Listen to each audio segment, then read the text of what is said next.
हम तीनों गुरुजन किसी घर में हमारा जाना हुआ। शानदार कोठी बनाई थी। 1 महीने पहले गृह प्रवेश हुआ था और वो महानुभाव, उनको लगा यार इतने बड़े बाप जी आए हैं, इनके पगली सब जगह होनी चाहिए। अब वो हमारे पीछे पड़ पड़ा, पीछे लग गया, बोले बाप जी पगलिया करो, यानी हर जगह पर अपने पाँव वहाँ पर रखो। अब वो पगड़िया करो के चक्कर में ये कमरे में वो कमरे में वहाँ भी 5 या 6 मंजिल का मकान था। अब वो हर एक मंजिल में ले जा रहा है।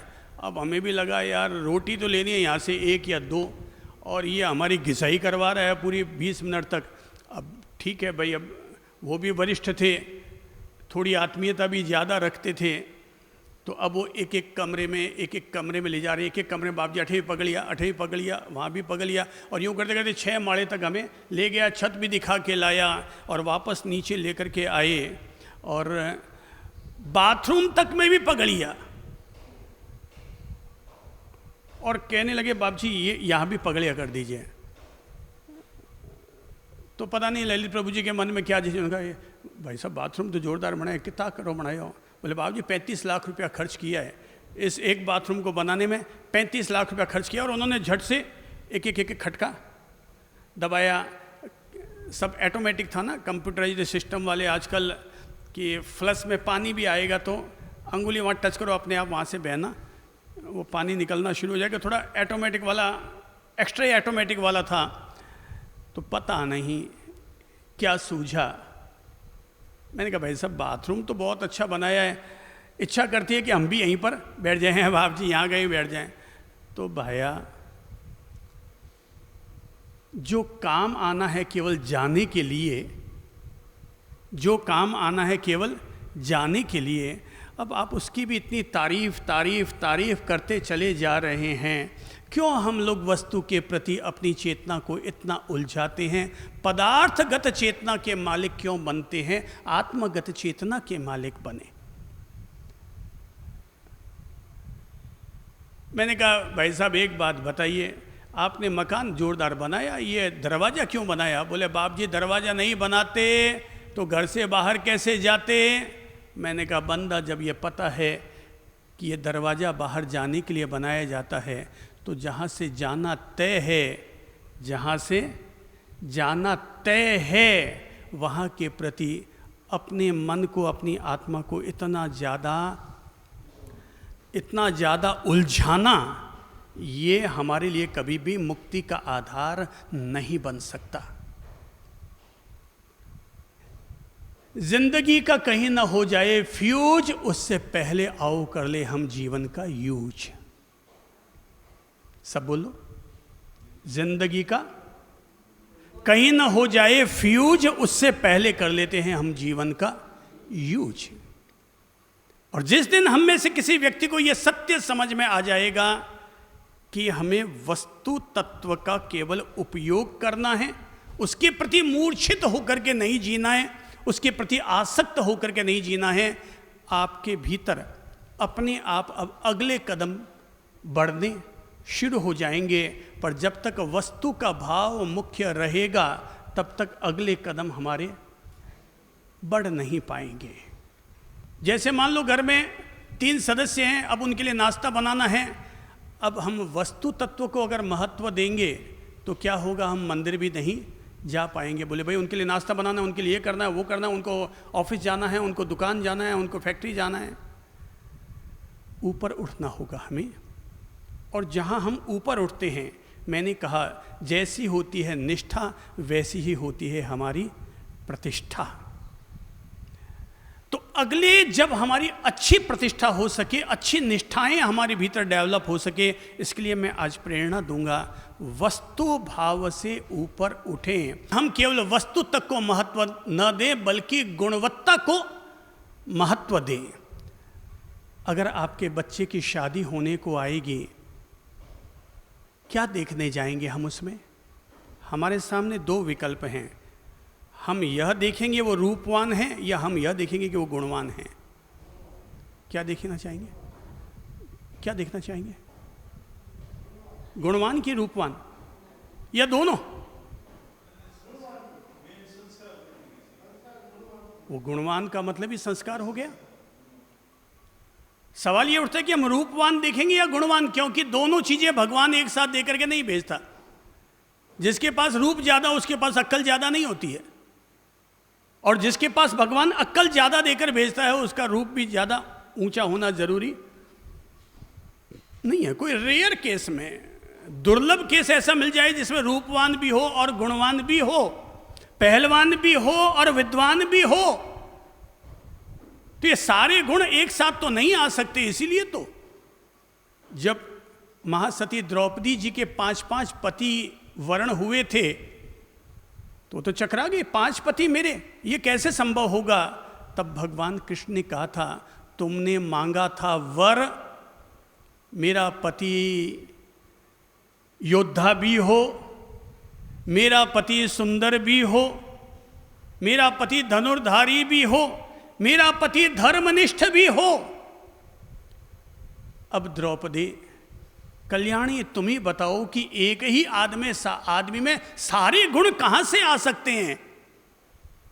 इसलिए तुमने जो वर मांगा उसके मुताबिक ये 5 पति तुम्हें अलग अलग गुणवत्ता वाले प्राप्त हुए हैं। मैं ये अर्ज करना चाहूँगा, गुणवान व्यक्ति बने और गुणवान व्यक्ति बनने के प्रति तत्पर तभी होगा, गुण निष्ठा तभी पैदा होगी जब हमारी वस्तुनिष्ठा कम होगी। एक लड़की की शादी होती है तो कोई देखता है दहेज कितना आया, माल कितना आया, साथ में बाइक आई या कार आई कि नहीं आई। आजकल अभी इन पिछले 1-1.5-2 महीने में अखबार में कुछ चित्र छप करके आए थे जिसमें आया था कि अमुक दुल्हे ने और दुल्हे के पिता ने केवल 1 रुपया और कन्या स्वीकार की, बाकी सारा का सारा लौटा दिया। किसी ने 11 लाख, किसी ने 5 लाख। वो क्या दिया जाता है ना, क्या दिया जाता है लड़के को, क्या दिया जाता है, क्या बोलते हैं उसको, तिलक। अच्छा, तिलक के रूप में तिलक करके दिया जाता है, तो लोगों ने वापस लौटा दिया। देखो, जो लोग वस्तुनिष्ठ होते हैं वो तो कहते हैं और दो और दो और दो, पर जो गुणनिष्ठ होते हैं वो कहते हैं हमने केवल आपके घर से कन्या लेने का मन बनाया है, अन्य कोई भी वस्तु स्वीकार नहीं करेंगे। तो वो वापस वहीं का वहीं छोड़ के आ जाते हैं। सुनकर अच्छा लगता है, देखकर अच्छा लगता है कि हाँ, अभी भी दुनिया में ऐसे लोग हैं जो गुणवत्ता को महत्व देते हैं, गुणों को महत्व देते हैं। गुणवान लड़की लेकर आए, गुणवान लड़का लेकर के आए। गुणों को बढ़ाओ।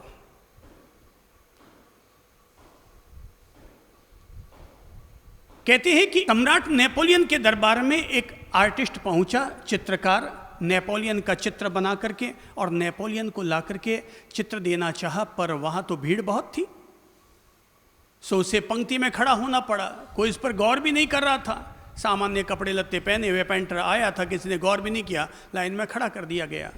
नेपोलियन ने भी गौर न किया। 2 घंटा लाइन में खड़े रहने के बाद जब उसका नंबर आया, वो नेपोलियन के पास आया और नेपोलियन का चित्र नेपोलियन को बनाया हुआ भेंट दिया। देखकर नेपोलियन बहुत खुश हो गया।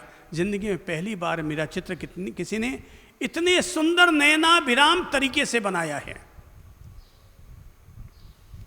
नेपोलियन ने वो खूबसूरत हैंड पेंटिंग देखकर उसे अपने करीब बैठाया, सम्मान दिया, महंगा तोहफा भी उसे दिया। और इतना ही नहीं, जब उसके साथ आधे घंटा संवाद हुए और उसकी बारीकी को समझा, तो जब वो पेंटर जा रहा था तो खड़े होकर के उसको गेट तक पहुंचाने भी गया। तो आर्टिस्ट ने पूछा, सम्राट एक बात समझ में ना आई, जब मैं आया था तो किसी ने मुझ पर गौर भी न किया, आपने भी मुझ पर कोई ध्यान न दिया, लेकिन जब मैं जा रहा हूँ तो आप मुझे दरवाजे तक पहुँचाने के लिए आ रहे हैं, आखिर इसकी वजह क्या है। तो सम्राट ने कहा, जब तुम आए थे तो तुझे जो इज्जत मिली थी वो तेरे कपड़े लत्ते रूप दौड़ को देख करके मिली थी। अब जब तू जा रहा है तो तेरी क्वालिटी और तेरी गुणवत्ता को देखकर तुझे इज्जत दी जा रही है। आते समय जो इज्जत मिली वो तुम्हारे रूप डौल को देखकर, पर जाते समय अब तुम्हें जो इज्जत मिल रही है वो तुम्हारी गुणवत्ता के कारण। सरल होना, उदार मना होना, विनम्र होना, हुनर का मास्टर होना, ये सब इंसान के अपनी क्वालिटी होती है, अपने गुण हुआ करते हैं। हमारे घर में, परिवार में कोई एक सदस्य ऐसा होता है जो मरने के 20 साल बाद भी हमें याद आता है। कोई है आपके जीवन में ऐसा कि जिनको चले गए 20 साल 30 साल हो गए होंगे पर अभी भी उनकी याद आती है? कोई है? हाँ, सबके जीवन में होंगे, हैं? कभी कभी याद आ जाती है। अब जरा सोचो, याद क्या चीज थी उनकी जिसके कारण वो याद आती है? हैं? उसके अच्छे गुण, उसके उन गुणों के कारण वो, उसको मरे हुए 30 साल हो गए लेकिन अब भी उसकी याद आ जाती है। यानी कि गुण आदमी के याद आते हैं, आदमी की वस्तु कभी याद नहीं आती। दूसरी निष्ठा है गुण निष्ठा, और तीसरी निष्ठा है कार्य निष्ठा। अच्छा काम करो। दुनिया में वस्तुनिष्ठ जीवन जीने वाले लोग केवल अपना मकान सजाएंगे, अपना घर भरेंगे, अपनी तिजोरी भरेंगे, पर गुणनिष्ठ और कार्यनिष्ठ लोग दूसरों का भला भी करेंगे। याद रखिएगा, अच्छी वस्तुएं रखने वाले लोग भुला दिए जाते हैं, पर अच्छे कार्य करने वाले लोग मरने के बाद भी याद किए जाते हैं। अगर हम ज्यादा अच्छी वस्तुएं रखेंगे तो उल्टे लोग हमारे प्रति दुश्मनी पालेंगे। पता नहीं कबाड़ची आदमी कहां कहां से ऊंधे सूंधे करता है और अपना घर भरता चला जा रहा है, पर जो आदमी अच्छे कार्य करके जाता है, लोग चौराहे पर खड़े होकर के भी उसको सैल्यूट करते हैं और कहते हैं हाँ, कोई एक अच्छा आदमी हुआ और जिसने अच्छे काम किए। आपके पास जितनी जमीन धन जायदाद थे, अगर आपने अपने 3 बेटों को बांटा तो उसको केवल 3 लोग याद रखेंगे, पर अगर आपने उसको और 33 लोगों तक बांटा, जनहितार्थ अगर उसका उपयोग किया, तो 33 लोग आपको याद करेंगे। और 3 जो जाए हैं ना, उनको कितना भी दे दो, 2 जो जाए हैं, 4 जो जाए हैं, उनको कितना भी दे दो, तब भी वो संतुष्ट हो जाएंगे, वो परितृप्त होंगे। वो कभी पापा जी की, दादाजी की तस्वीर के सामने जाकर कहेंगे दादा आपने बहुत दिया, पापा आपने बहुत दिया। ये भाव ही उनके मन में कभी नहीं आ पाएगा। दिया तो कोई एहसान किया क्या? आपकी ड्यूटी थी। कोई कहेगा कम दिया, कोई कहेगा ज़्यादा दिया, उसमें भी जोर झगड़ा ये वो सब चलता रहेगा। अरे भाई, अपन चले जाएंगे ना, उम्मीद मत रखता कि अपने नाम से मैंने मेरे बेटे को 1 करोड़ दिए, पर उम्मीद ही मत रखना कि मेरे जाने के बाद वो 1 लाख भी अपन पर वापस खर्चा कर दे। ये उम्मीद मत रखना। तो क्या करो? अच्छे कार्य करो। यहाँ जोधपुर के ही कुछ एक नाम गिनाता हूँ आपको। नंबर 1, माणक जी संचेती, चार्टर्ड अकाउंटेंट व्यक्ति। वो चाहते तो केवल अपने 2 बेटे, दोनों ही चार्टर्ड अकाउंटेंट, बस उसी के लिए करते, उसी के लिए जीते और उसी के लिए मर खप के पूरे हो जाते हैं। पर आज भी उनके जाने के बाद लोग तो याद करते हैं कि नहीं करते। देखो, गुरुजन भी उनका नाम बड़े सम्मान के साथ ले रहे हैं, क्योंकि वो प्रति दिन, प्रति माह, प्रति वर्ष वो 650 से 700 जरूरतमंद भाइयों को भोजन और अन्न, राशन पानी की व्यवस्था करते और करवाते थे। ये हुआ देखो अच्छा कार्य। आदमी चला गया मगर फिर भी उसका अच्छा कार्य, उसके अच्छे पुण्य उसके साथ गए। दूसरा उदाहरण देता हूं, अपनी ही समुद्री धाम की एक और ट्रस्टी महिला सुशीला जी बोहरा। सुशीला जी बोहरा चाहती तो केवल, भाई पति गुजर गए तो चाहती तो अपने घर में अपना जीवन जीती रहती, एक माला पकड़ के बैठ जाती, 2 सामायिक कर लेती, इसके अलावा और कुछ कर नहीं पाती।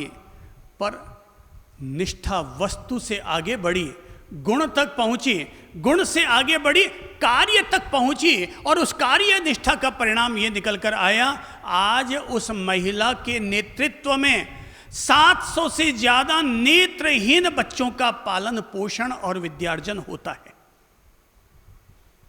हुआ ना अच्छा कार्य?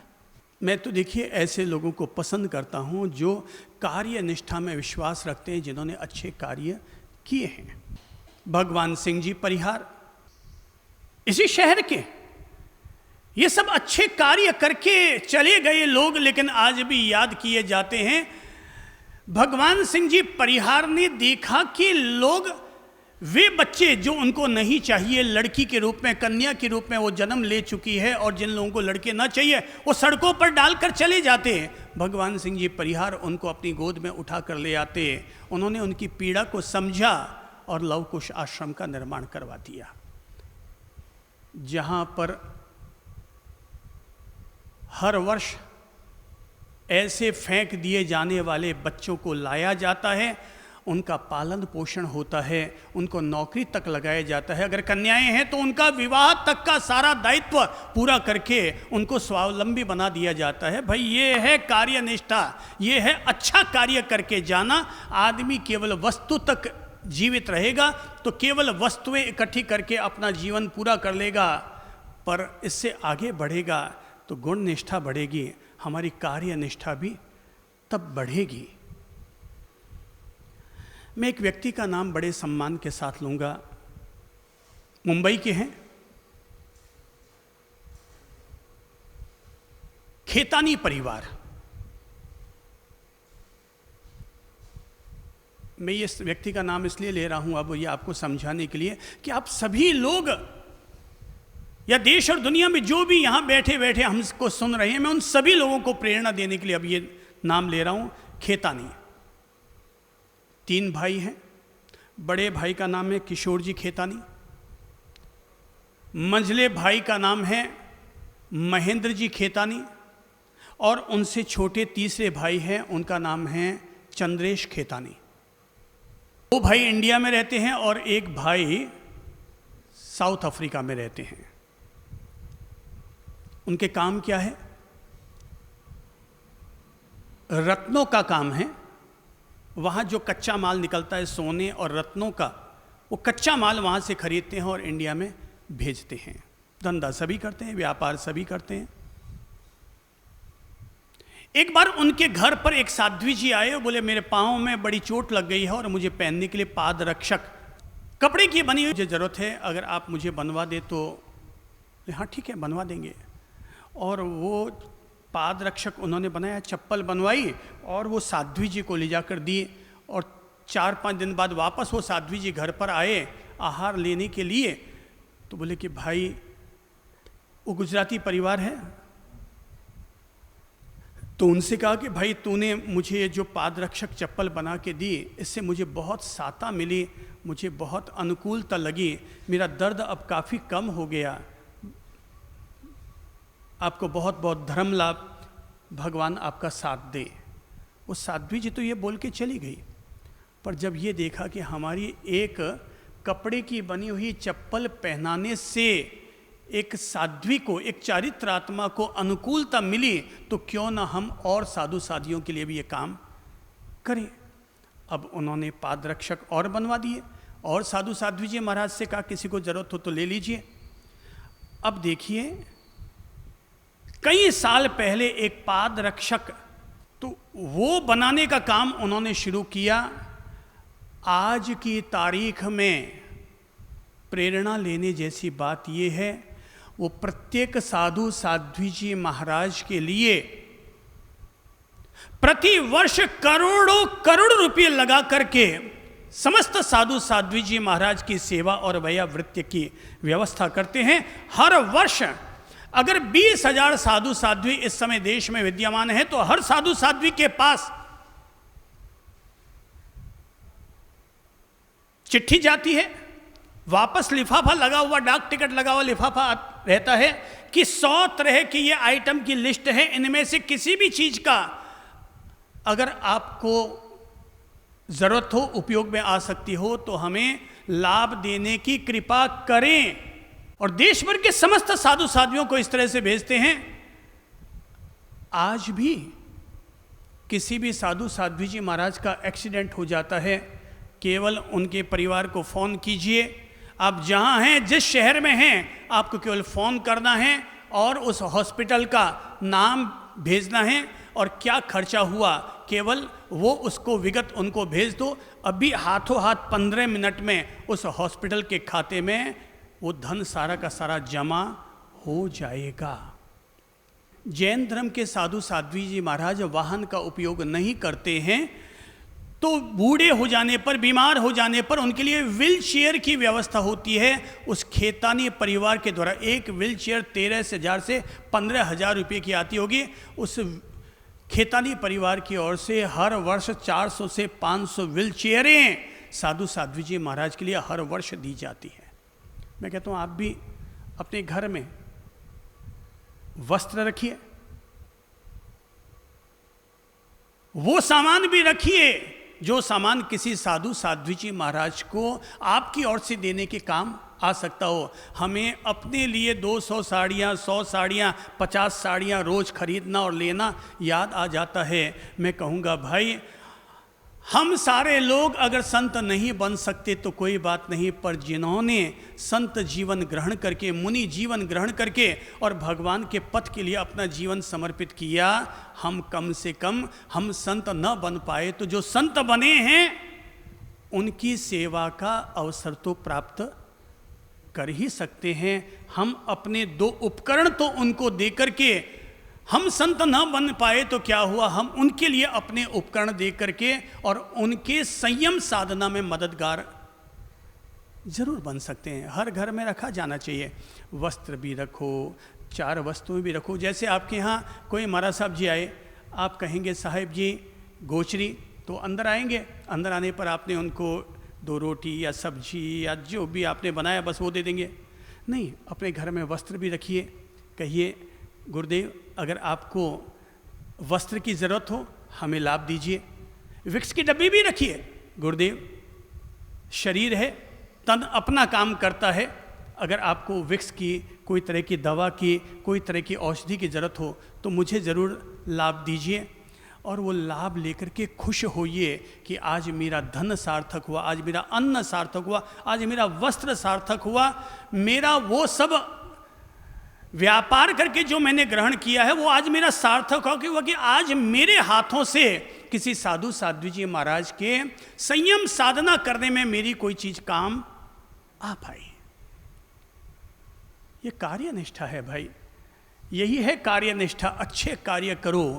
अपन कहते हैं ना, जब आदमी जाता है धरती से तो अपने साथ क्या ले जाता है? जो अच्छे कार्य किए हैं ना, वो पोटली अपने साथ ले जाता है। बाकी तो सारी पोटलियां यहीं की यहीं पड़ी रह जाती है। केवल वही पोटली साथ जाती है जो हमने अच्छे कार्य अपनी ओर से किए हैं। मुझे तो जब भी कोई साधु साध्वी जी महाराज आते हैं बहुत खुशी मिलती है। इतनी खुशी मिलती है जब कोई यहाँ भी आते हैं, हम कहीं और भी होते हैं, हम बड़े प्रेम से प्रणाम करते हैं, अपना सौभाग्य मानते हैं। अच्छे कार्य, कार्यनिष्ठा, भाई किसी भी तरह के क्षेत्र के कार्य हो सकते हैं। कल ही प्रवचन के बाद, सत्संग के बाद एक विशिष्ट महानुभाव हमारे पास खड़े थे, चर्चा करने लगे और करने लगे, साहब मैं फैक्ट्री जाता हूँ लेकिन अब पैसा कमाना मेरा उद्देश्य नहीं है।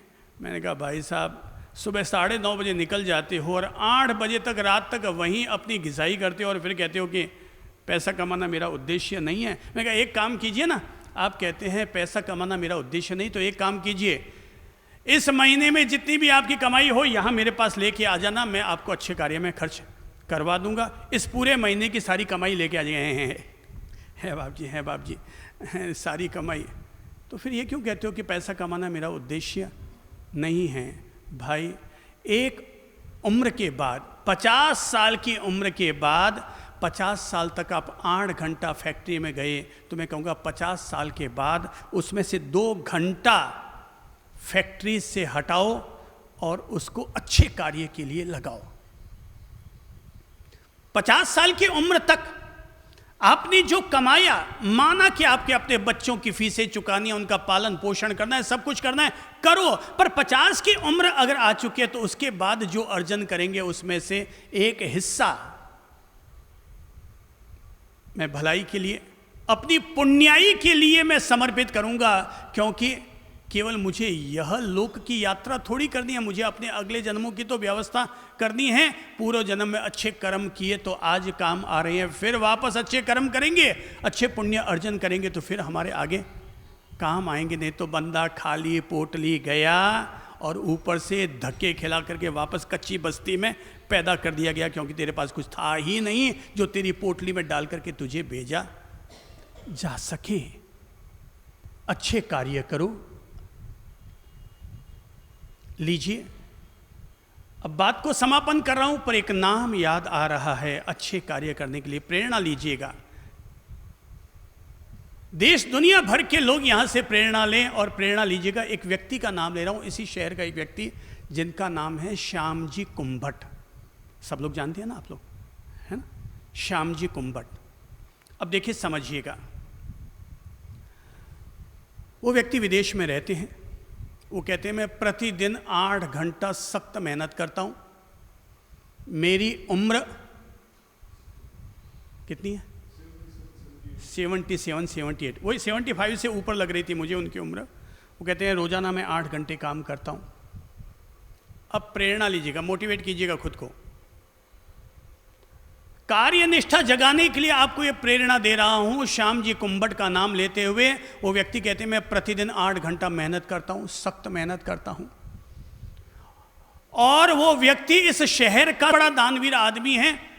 कितनी ही कॉलेजों में, स्कूलों में उन्होंने बसें, कितने अच्छे कार्य, कितने नेकी के कार्य, कितने सारे उन्होंने कार्य किए होंगे।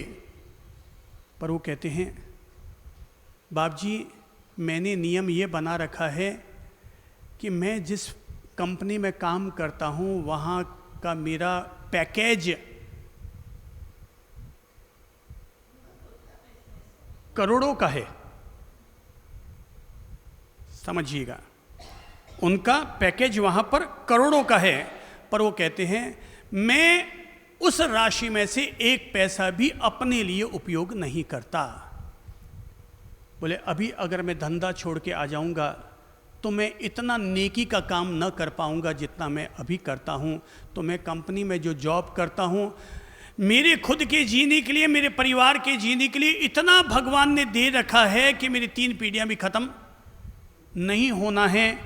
तो मैंने तय कर रखा है, अब मैं फैक्ट्री में जो जाता हूँ, कंपनी में जो जॉब कर रहा हूँ, वहाँ का जो डायरेक्टर बना हुआ हूँ, उसका पैकेज मेरे पास जितना आता है मैं उसको आना पाई सुधी पूरा का पूरा मैं उसको नेकी के लिए, कल्याण के कार्य के लिए, दान पुण्य के लिए पूरा का पूरा मैं 100% उसको समर्पित कर देता हूँ। हुआ ना स्वार्थ से अपने आप को हटाना।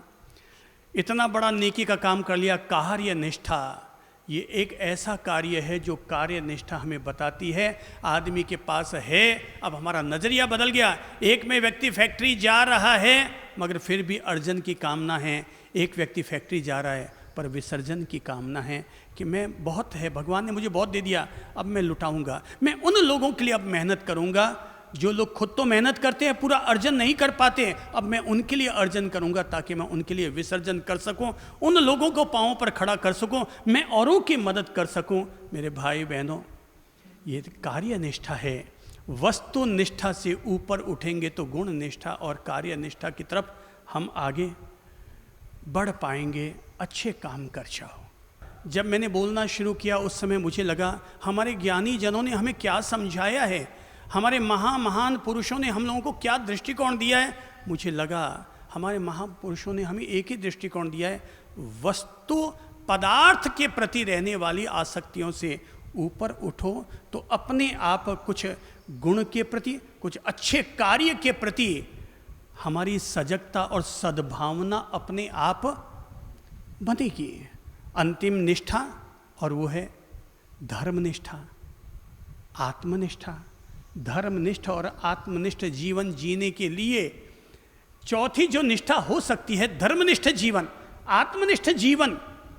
ऐसे लोग केवल अच्छे कार्य ही नहीं करते, बल्कि अपने स्वयं के क्रोध, मान, माया, लोभ रूपी शत्रुओं पर भी विजय पाने का प्रयास करते हैं। वे लोग जप, तप, व्रत, आराधना करके भी अपनी आत्मा की शुद्धि के लिए प्रयत्न करते हैं। ऐसे आत्मनिष्ठा रखने वाले लोग स्वयं का कल्याण कैसे हो सके, इस तत्व के प्रति भी जागरूक रहते हैं। वो केवल ये नहीं सोचते कि मैं अच्छे कार्य करके पुण्य की पोटली बटोरूं, बल्कि वो ये भी सोचते हैं मैं ऐसा क्या करूं कि जिससे कि मेरे पथ, मेरे कदम परमात्मा के प्रति, मोक्ष के प्रति, मुक्ति की तरफ मेरे कदम बढ़ सकें। वो इसके लिए भी प्रयत्न करते हैं।